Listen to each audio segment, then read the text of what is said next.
Basically deals with motion without going into the cause. हम ये तो पढ़ रहे थे बॉडी की मूव कर रही है, बॉडी की स्पीड बढ़ रही है, कम हो रही है, पर किन फोर्सेस के कारण स्पीड बढ़ी या कम हुई वो नहीं पढ़ रहे थे. So now will start handling the force topic.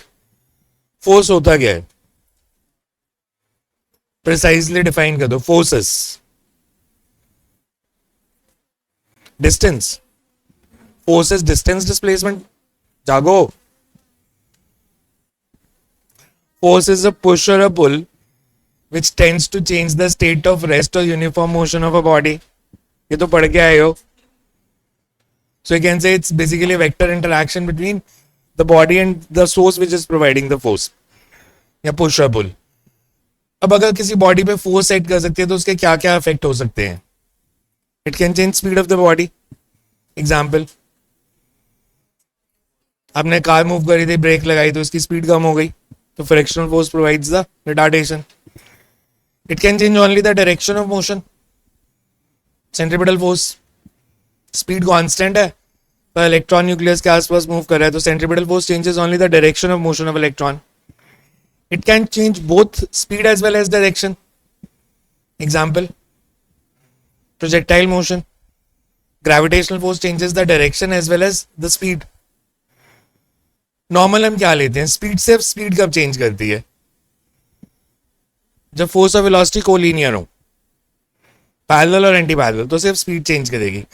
अगर फोर्स परपेंडिकुलर एक्ट कर रही है तो सिर्फ डायरेक्शन चेंज करेगी. और अगर फोर्स किसी एंगल पे एक्ट कर रही है, मतलब थीटा 0, 90 या 180 नहीं है, तो it can change both direction as well as speed. और भी कुछ कर सकती है फोर्स इसके अलावा. It can change the shape and size of the body. Spring को कंप्रेस किया तो it changes the shape. Units क्या होते हैं फोर्स के, newton in SI, dyne in CGS. Dimensional formula m1 l1 t-2. कितनी तरह की फोर्स पता है. बेसिकली फिजिक्स में हम क्लासिफाई करते हैं 4. Gravitational force is due to mass of the bodies. तो interaction between two masses is gravitational force. Electromagnetic, between two charges और चार्ज एंड मैग्नेटिक फील्ड.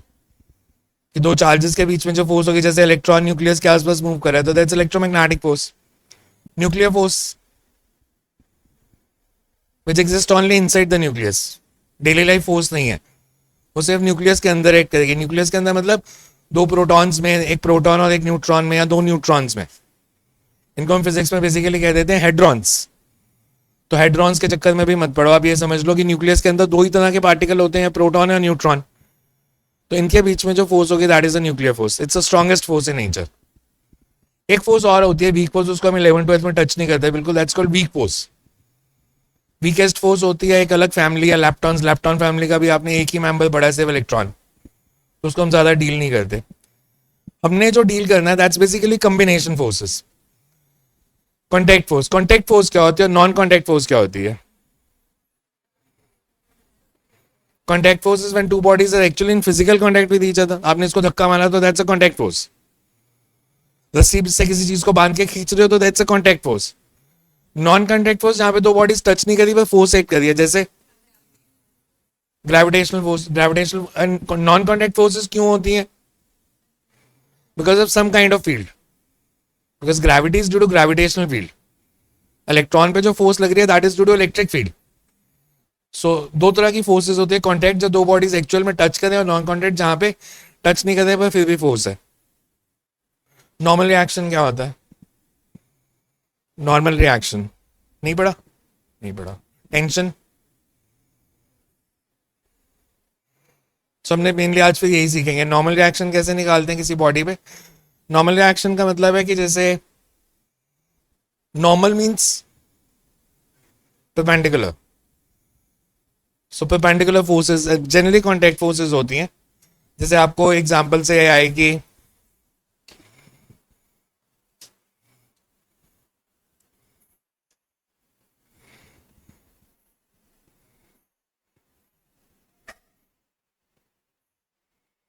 अभी मैं मान लो फ्रिक्शनलेस सर्फेस लेता हूं.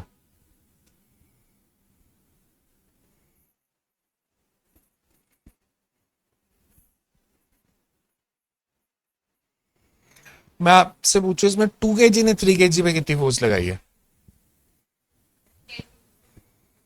2 kg ने 3 kg पे, मैंने 2 kg पे 10 न्यूटन लगाई है, 2 kg 3 kg पे कितनी लगाएगा? 10 ही लगाएगा? नहीं, 20 लगाएगा, मल्टीप्लाई होगी फोर्स।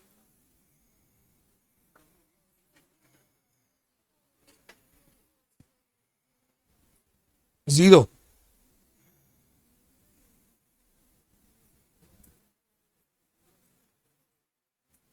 चलो, नाइन्थ में क्वेश्चन आया, आपको सबसे पहला क्वेश्चन पूछा इन दोनों ब्लॉक्स की एक्सेलरेशन कितनी होगी? दोनों ब्लॉक्स की एक्सेलरेशन।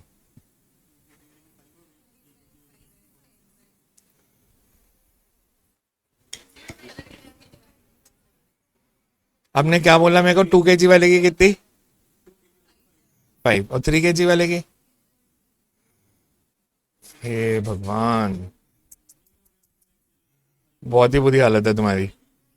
भाई ये दोनों ब्लॉक्स इकट्ठे मूव नहीं करेंगे, मैं धक्का मारूंगा, अलग अलग एक्सेलरेशन से मूव करेंगे। आप धक्का मार तो एक सूटकेस के आगे दूसरा सूटकेस बड़ा धक्का मारोगे, कि दोनों की एक्सेलरेशन अलग अलग निकलेगी कभी? दोनों एक ही एक्सेलरेशन से मूव करेंगे? ये थोड़ी एक आगे निकल गया एक पीछे रह गया, दिमाग भी तो लगाना है। तो इन दोनों को एक ब्लॉक मानोगे, और ब्लॉक का मास कितना है? अब फोर्स है 10, तो एक्सेलरेशन दोनों की 2 होगी। पता नहीं कैसे निकाल रहे हो। अच्छा, 3 kg पे 2 kg ने कितनी फोर्स लगाई? 6 न्यूटन। 3 kg क्यों मूव किया? उसको मैंने धक्का मारा है? मैंने तो 2 को मारा। 3 को किसने धक्का मारा है? 2 ने। और 3 की एक्सेलरेशन कितनी है? 2। मास कितना है? तो कितनी फोर्स लगी होगी उस पर? 6।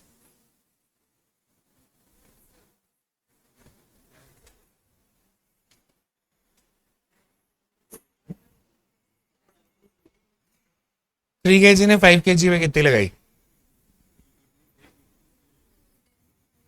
3 kg ने 5 kg पे कितनी फोर्स लगाई? 5 न्यूटन। 2 ने 3 पे,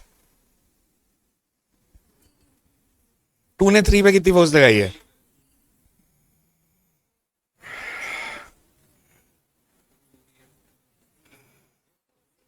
आप एक मिनट, 2 ने 3 पे 6। अच्छा, जो 2 3 kg पे फोर्स लगा रहा है उसके कारण सिर्फ 3 kg मूव करेंगे, 3 और 5 दोनों मूव करेंगे?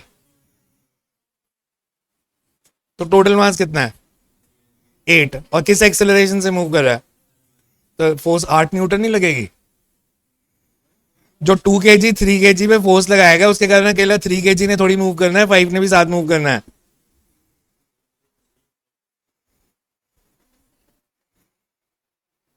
बताओ, कुछ गलत बोल रहा हूं मैं तो? एक्सेलरेशन तीनों की एक है, पर हमें ये देखना है वो मूव क्यों कर रहे हैं। सो बेसिकली कॉन्टैक्ट फोर्स है, तो कॉन्टैक्ट फोर्स आपको निकालनी आ सकती है। मैं इसमें नॉर्मली शॉर्टकट सिखा देता हूं। आगे वाला मास इनटू एक्सेलरेशन। एक्सेलरेशन इस केस में निकालनी आसान है, force upon total mass. Force upon total mass कितना आ गया? 1। अब मान लो मैं जितने मर्जी ब्लॉक रख दूं, मान लो एक और रख दिया, अब एक्सेलरेशन कितनी हो गई? 0.5। ठीक है, मेरे को अगर बताना है 2 ने 3 पे कितनी फोर्स लगाई, आगे कितना मास बचा? इंटू 0.5, 9 न्यूटन फोर्स लगेगी। 15 इंटू 0.5, 7.5।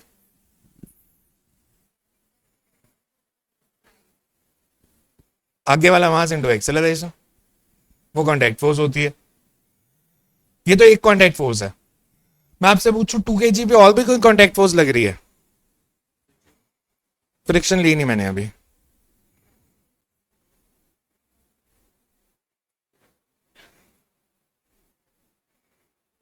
अगर मैं बोलूं 2 kg का ब्लॉक अलग कर दो, इस पे कौन कौन सी फोर्सेस लग रही हैं? Let's see. मेरे को एक फोर्स पता है, वो मैं मार्क कर देता हूं, mg। और बताओ इस पे कौन सी फोर्स लग रही है?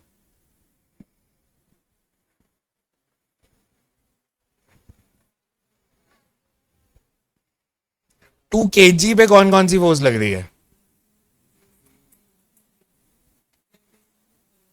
कौन सी फोर्स है वो?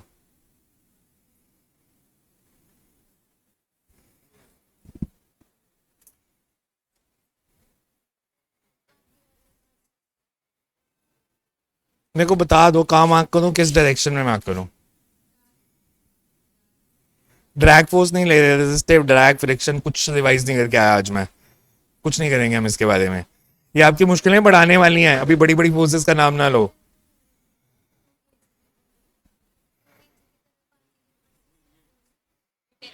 अच्छा, और कौन सी फोर्स है वो? सही बताई इसने, समझ आई इसने कौन सी फोर्स बताई है। 2 kg 3 kg पे कितनी फोर्स लगा रहे हैं इस डायग्राम में? 2 kg 3 kg पे आगे वाला मास कितना है? तो आगे वाला मास इंटू एक्सेलरेशन, या आगे वाला मास, सारा आगे वाला मास 18, 18 इंटू 0.5 9। 2 kg ने 3 kg पे 9 न्यूटन लगाई, तो 3 2 पे 9 लगाएगा नहीं opposite? Action and reaction are equal and opposite and they act on two different bodies.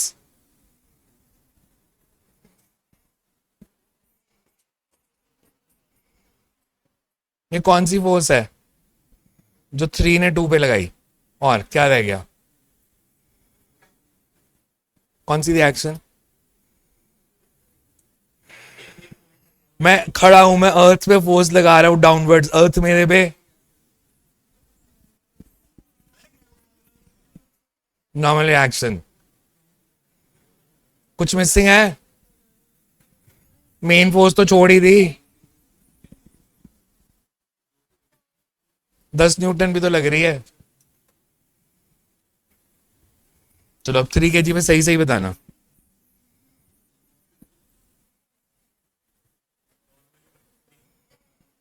मैं मार्क कर देता हूं यार, तुम इनकी चिंता ना करो।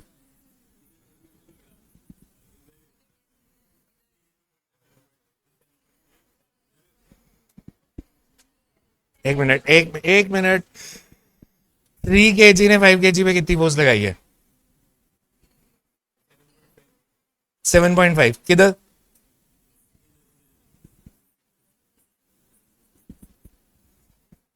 और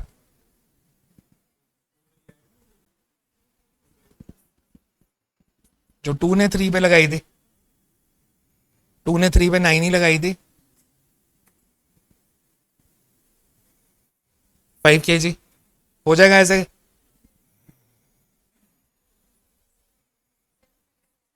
क्या 7.5 कैसे आया? अगर मेरे को ये बताना है 3 ने 5 पे कितनी फोर्स लगाई, उसके कारण 5 मूव कर रहे हैं, दोनों मूव कर रहे हैं, और एक किस एक्सेलरेशन से मूव कर रहे हैं?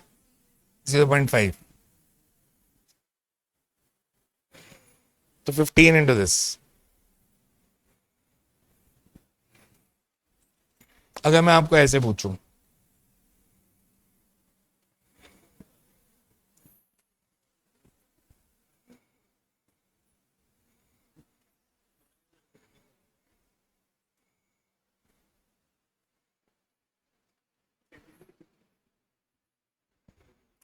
mark all the forces which are acting on this frictionless surface। M पे फोर्सेस मार्क करनी है, फ्रिक्शनलेस है।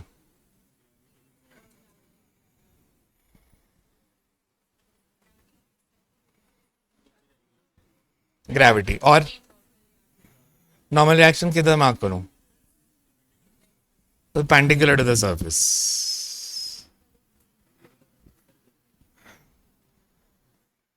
और कोई? यही दो फोर्सेस हैं।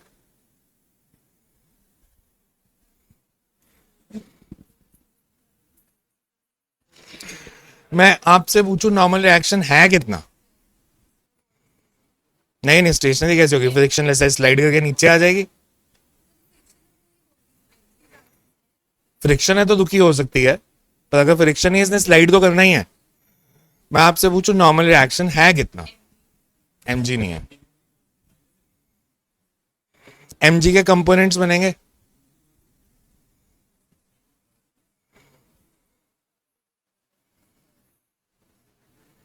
ये एंगल थीटा, तो ये भी theta, this will be,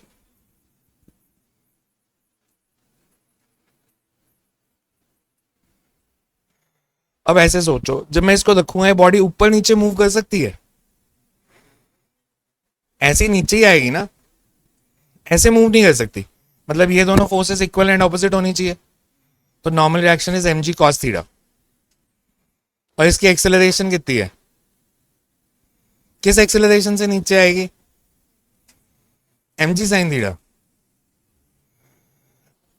mg cos theta और नॉर्मल रिएक्शन बैलेंस हो गए, मतलब कट गए। बची कौन सी force? mg sin theta. Acceleration क्या होती है? फोर्स ओवर मास, तो g sin थीटा। ये नीचे मूव करेगी with acceleration g sin theta.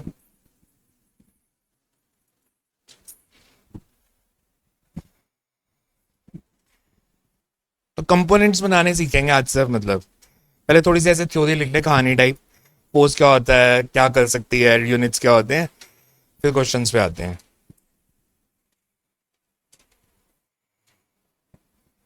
Eleventh में ये थोड़ा सा मुश्किल चैप्टर है, अगला आसान है। Work by energy is easy. आपको मेन मुश्किल आती है वेक्टर्स में।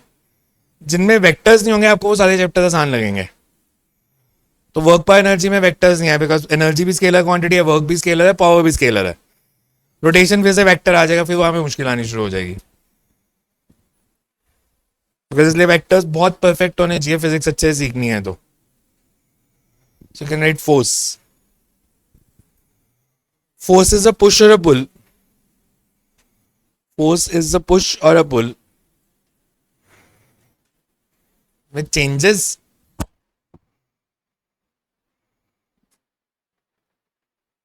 or tends to change. Which changes or tends to change the state of rest or uniform motion of a body. Which changes or tends to change the state of rest or uniform motion of a body.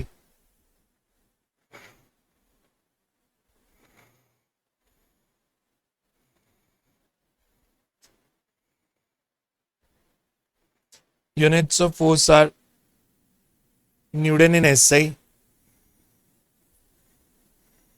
Dyne in CGS. इसको further जब हम Newton second law लिखेंगे तो एक gravitational units भी लिखेंगे, these are absolute units. And dimensional formula is m1l1t-2 and dimensional formula is m1l1t-2.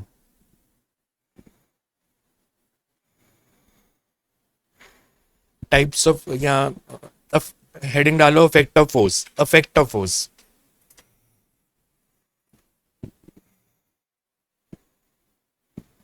Whenever force acts on a body, it can A part.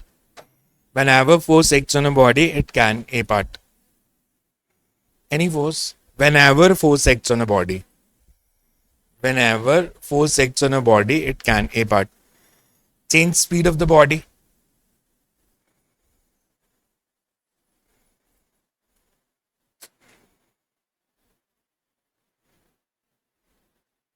B part, change direction of motion of the body.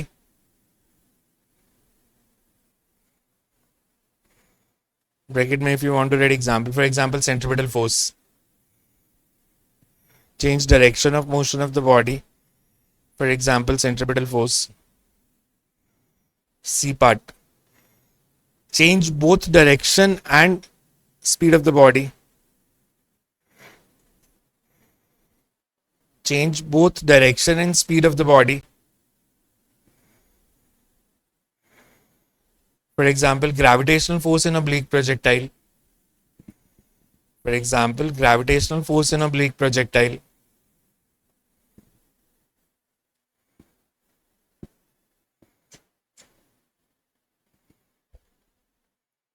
And fourth,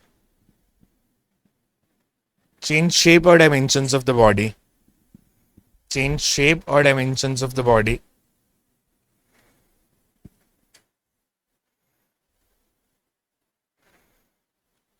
For example, force applied to compress a spring.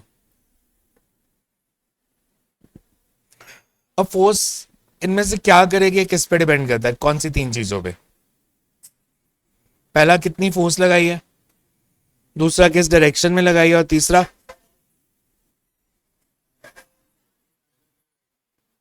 Angle तो हो गया ना, direction. कितनी force लगाई, किस direction में लगाई, और तीसरा पॉइंट क्या?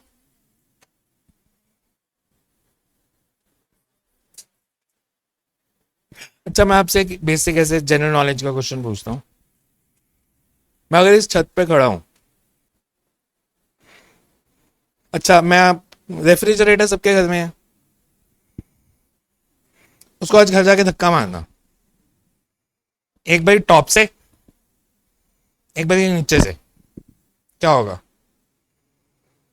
ऊपर से मारेंगे तो गिर जाएगा, और नीचे से मारेंगे तो, मतलब ये इंपॉर्टेंट है कि हम फोर्स लगा कहाँ पे रहे हैं। लगाई तो मैंने रेफ्रिजरेटर पे ही है, तो point of application is very important. जैसे आपके पास एक फिजिक्स की मोटी सी बुक है, ये तो वैसे इतनी मोटी है नहीं, बट अगर आप इसके नीचे फोर्स लगाओगे तो ये स्लाइड करेगी, ऊपर फोर्स लगाएंगे तो इसकी शेप चेंज हो जाएगी। सो इट ऑल्सो, तीन चीजों पे फोर्स का इफेक्ट डिपेंड करता है, कितनी फोर्स लगाई है, किस डायरेक्शन में लगाई है, और किस पॉइंट पे लगाई है। सो यू कैन राइट, पहले तो इसी को नोट में एक पॉइंट लिख लो। Force will change speed of the body. Force will change speed of the body if force and velocity are collinear. Force will change speed of the body if force and velocity are collinear. B part. Force will change the direction of motion and not the speed.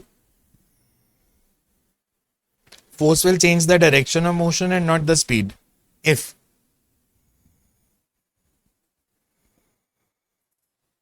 force is perpendicular to velocity,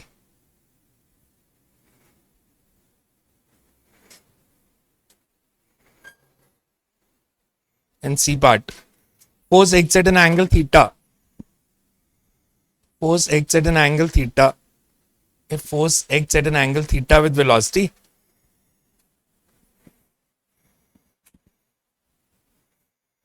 and मतलब eight an angle theta, मतलब theta should not be 0, 90 और 180, because वो दो के तीन case ऊपर आ गए, तो थीटा शुड नॉट बी 0, 90 और 180.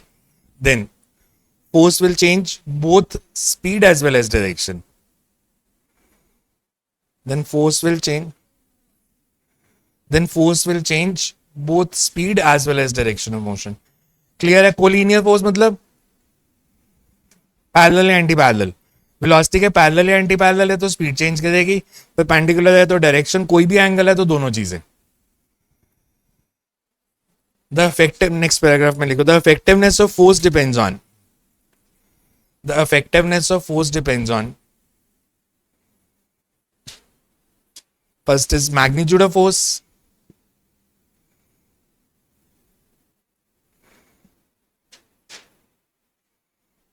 B part is direction in which force is applied, and C part is point of application of force. C part is point of application of force.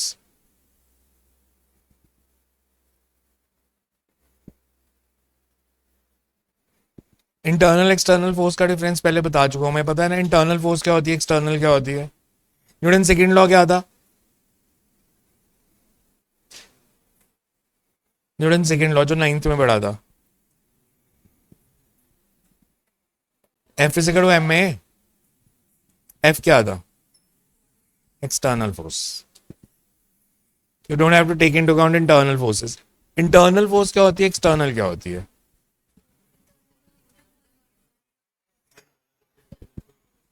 हम एक चीज को system मान लेते हैं, जैसे बस जा रही है, बस के अंदर पैसेंजर्स बैठे हैं, तो वो एक सिस्टम हो गया. वो एक दूसरे पे जो फोर्स लगाएंगे वो इंटरनल है, बाहर से कोई फोर्स लगेगी तो वो एक्सटर्नल है. तो न्यूटन ने कहा था external force is rate of change of momentum या external जो F is equal to ma है, F is the external force because internal forces can never produce change in speed or direction. Example ये भी दिया था, internal forces cannot change the speed. खुद को धक्का नहीं मार सकते, बस के अंदर बैठ के बस को धक्का नहीं मार सकते, बाहर निकल के ही मारना पड़ेगा because internal forces cannot produce a change in motion. Then there are types of forces.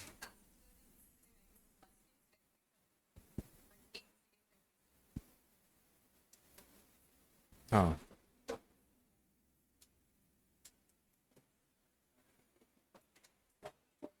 types of forces. First write contact force. Contact force.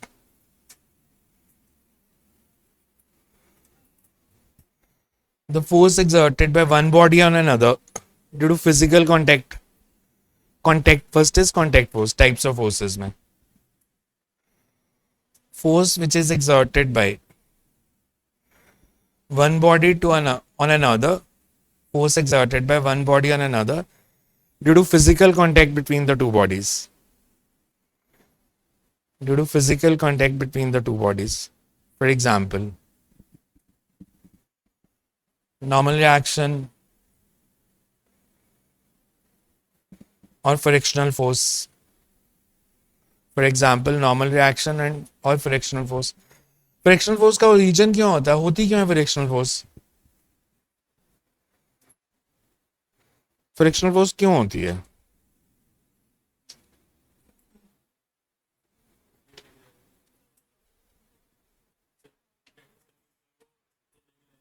तो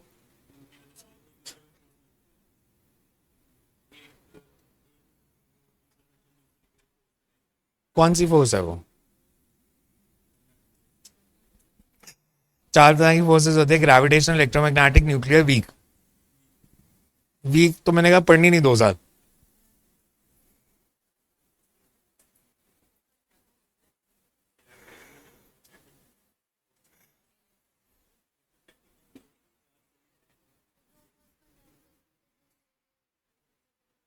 बिकॉज हम लेते हैं कि हम स्मूथनेस बहुत ज्यादा बढ़ा दें अगर तो फ्रिक्शन बढ़ जाती है. आप सर्फेसेस को स्मूथ करते जाओ, एक लिमिट के बाद तो फ्रिक्शन बढ़नी शुरू हो जाएगी. लुब्रिकेशन से फ्रिक्शन. स्मूथ सर्फेस का एग्जांपल ले लो, 2 ग्लास के पीस स्मूथ है वो, उनके बीच में ऑयल की लेयर लगा दो and then try to slide, चिपक जाते हैं बिकॉज ऑफ लार्ज फ्रिक्शन. जबकि हमने लुब्रिकेट किया था, तो इसलिए ओरिजिन समझो ना, क्यों होती क्यों है फ्रिक्शन, ऐसा क्या है? It's the bond which is form between the surfaces. तो उन बॉन्ड्स को ब्रेक करना पड़ेगा अगर आपको बॉडी को मूव करना है तो. मतलब मैंने अगर एक बुक को टेबल पे रखा है तो बुक और टेबल के मॉलिक्यूल्स ने आपस में बॉन्ड्स बना लिए हैं and you have to overcome that bonds और उसको मूव करना है. तो अगर ज्यादा स्मूथ सरफेस होगा तो number of bonds will be more because वो ज्यादा जगह पे कांटेक्ट में आएंगे. तो ज्यादा बॉन्ड्स बनेंगे तो मूव करना भी मुश्किल हो जाएगा बिकॉज उतने ज्यादा बॉन्ड ब्रेक करने पड़ेंगे. अब सोचते नहीं ना चीजों को, हीट क्यों प्रोड्यूस होती है? मैंने ऐसे रब किया, ये हीट क्यों प्रोड्यूस हुई? हाँ, बिकॉज बॉन्ड ब्रेक हो रहे हैं तो एनर्जी रिलीज हो रही है and you are doing work against that frictional force.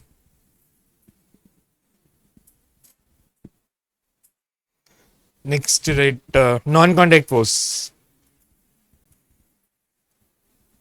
Non contact force. अब एक्सपेरिमेंट तो बहुत पहले शुरू कर लेते हो, लाइफ में पता नहीं होता है कौन से एक्सपेरिमेंट है. इलेक्ट्रोस्टैटिक्स के एक्सपेरिमेंट पहली बार कब किए थे?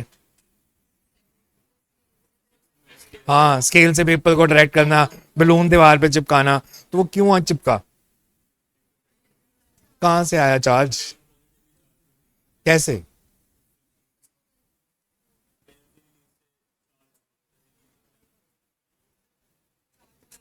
दो बॉडीज को रब किया, दो बॉडीज को रब किया डिफरेंट.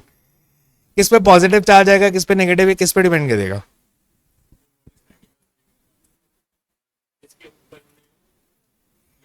फिजिक्स में कुछ स्टैटिक कुछ मैकेनिक्स नहीं होता. अरे अब देखो मतलब साइंटिस्ट आपको चीजें समझाने के लिए कितनी बड़ी बात बोलते हैं।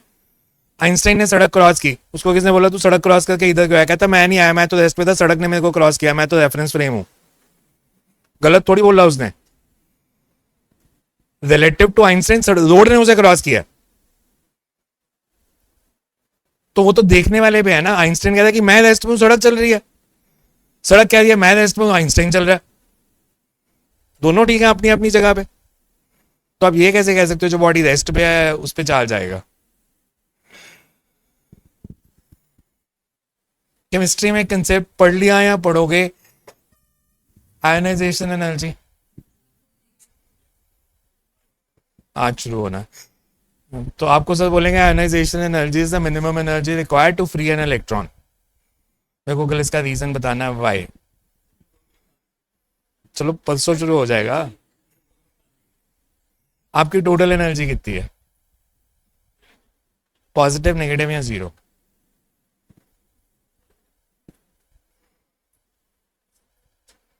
Zero. Total energy, kinetic potential, सब तरह की एनर्जीज मिला के। हाइड्रोजन एटम पढ़ लिया? पढ़ लिया। हाइड्रोजन एटम में इलेक्ट्रॉन की एनर्जी कितनी है? इलेक्ट्रॉन वोल्ट में ले तो -13.6 by n square. What does negative sign signify?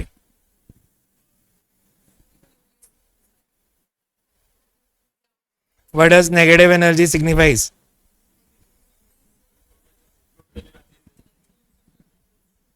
Part सुनने जाते हो वहां पे? Negative energy signifies it's a bound system. Electron bound है, कोई भी चीज बाउंड है तो वो नेगेटिव एनर्जी होगी उसकी हमेशा। अब आपको आपने कहा आयनाइजेशन एनर्जी आज पढ़ाएंगे। आयनाइजेशन एनर्जी क्या होगी? उसको बाउंड नहीं रखना, फ्री करना है इलेक्ट्रॉन को। तो उसकी फ्री करने के लिए उसकी एनर्जी जीरो या जीरो से ज्यादा होनी चाहिए। अब समझो इलेक्ट्रॉन की एनर्जी है -13.6 इलेक्ट्रॉन वोल्ट। इसकी एनर्जी को जीरो करना है तो मिनिमम कितनी एनर्जी चाहिए? वो आयनाइजेशन एनर्जी है। Minimum energy required to free an electron which are not in contact. Force between two bodies which are not in contact.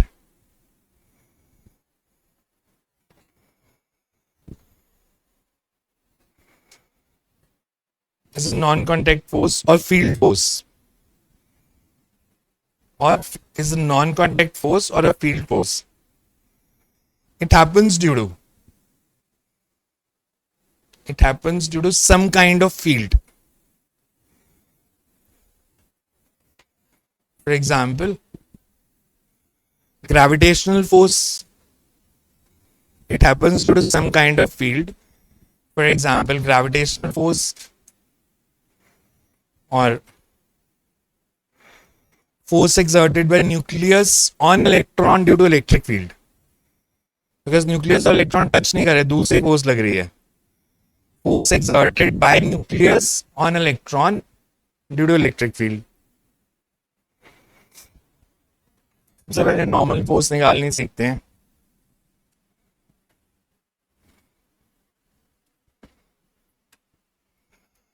Normal forces निकाल दो। इधर से 100 न्यूटन फोर्स लगाई, इधर से 50। Find the normal forces exerted. Normal forces exerted means you have to find the force exerted by ground on 10 kg, force exerted by 20 kg on 10 kg, force exerted by 10 on 20, force exerted by 20 kg on the wall. सबसे पहले acceleration क्या होगी इन masses की? Zero. आगे दीवार हिलेंगे कैसे? Acceleration तो है नहीं, बिकॉज इधर से कम फोर्स लग रही है, इधर से ज्यादा लग रही है। अगर इसने जाना होता, आगे दीवार ना होती तो आगे जाता, बट आगे वॉल है तो सिस्टम विल नॉट मूव। अगर मैं आपसे बोलूं सिर्फ 10 kg पे फोर्सेस मार्क करनी है, कौन कौन सी लगी? सिर्फ 10 kg पे। बहुत ध्यान से देखना है, फिजिक्स का सबसे इंपॉर्टेंट पार्ट है, पूरे चैप्टर में चीजें यूज होनी है आगे। इसको हम बोल देते हैं normally free body diagram. Free body diagram का मतलब है you mark all the forces which are acting on the body.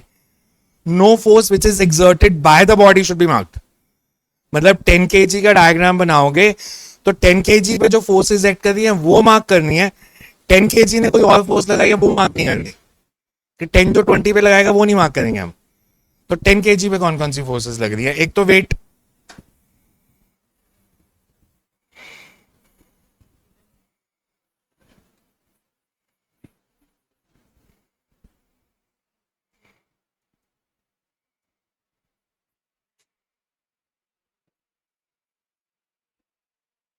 Normal reaction जो ग्राउंड ने इस पे एक्सर्ट की.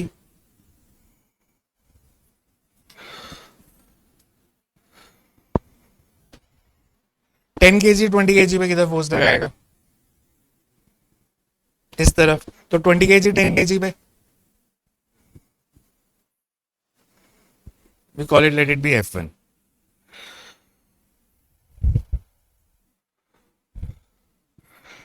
F1 कौन सी फोर्स है जो 20 ने 10 पे लगाई?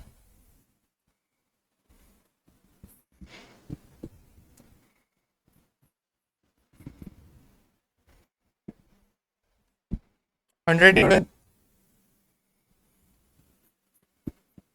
ऊपर नीचे मूव करेगा?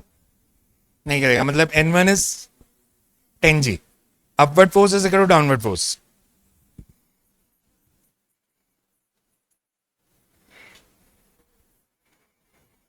अगर मैं 20 kg का डायग्राम बनाऊं,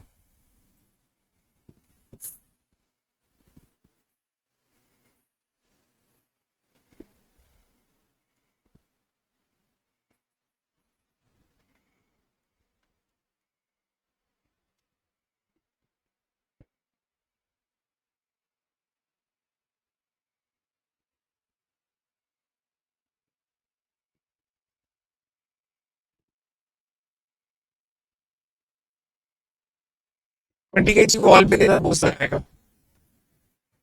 20 kg वॉल पे. तो वॉल 20 kg पे.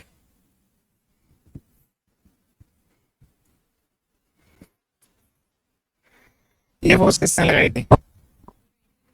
20 ने 10 पे. तो 10 20 पे. सेम फोर्स पर opposite direction.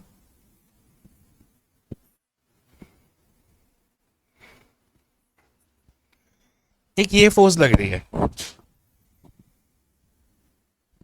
30 degree with vertical.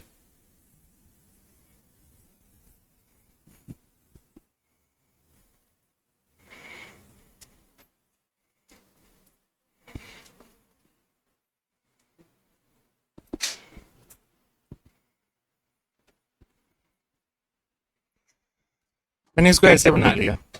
ये एंगल भी 30 होगा. इसके दो कंपोनेंट्स,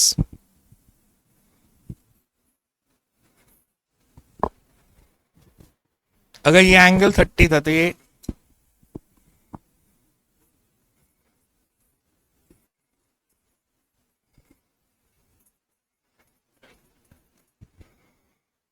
यही फोर्सेस है. फर्स्ट डायग्राम को करंट देखे. F1 कितना? N1 is equals to 10G. F1 is move कर सकता है 10 kg? नहीं कर सकता. मतलब लेफ्ट साइड वाली फोर्स और राइट साइड वाली फोर्स इक्वल होंगी. इसमें ये मूव कर सकता है? नहीं कर सकता. ये भी दीवार है. तो F1 किसके इक्वल है? FW पर 50 sin 30. 50 sin 30 is 25. ये 25, ये 100. तो ये कितना? 75. अरे ये 100, ये 25. तो इन दोनों का सम इसके इक्वल होना चाहिए. तो force exerted by wall is 75. Normal reaction कितना? Upward force. Normal reaction downward कितनी है? 20G plus. तो वो नॉर्मल रिएक्शन आ गया. आया समझ कैसे किया? कौन सा?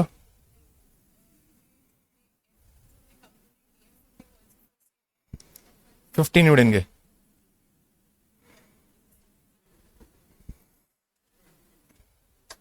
ये समझ आ रही है 50 न्यूटन फोर्स वो अलग से लग रही है जो इसके दो कंपोनेंट्स बनेंगे जिस साइड एंगल है दैट इज कॉज तो 50 कॉज या 50 साइन अब राइट साइड पे कितनी फोर्स है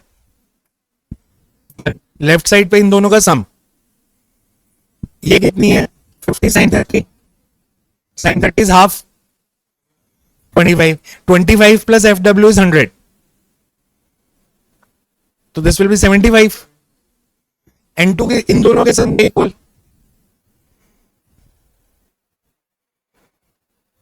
आ रहा है समझ कैसे किया नॉर्मल रिएक्शन निकालनी है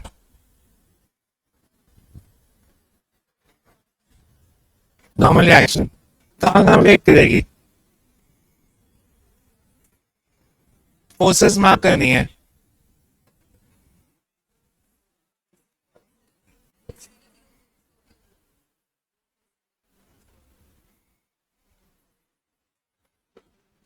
mg डाउनवर्ड्स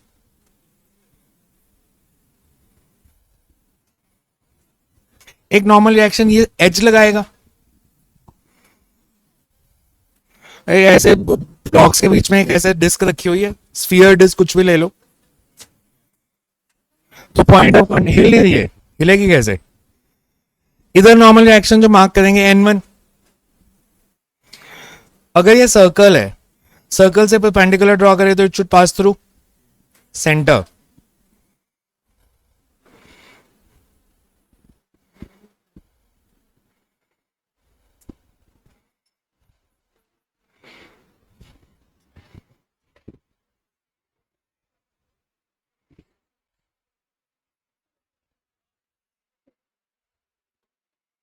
मेरे को n1 n2 और n3 की वैल्यू चाहिए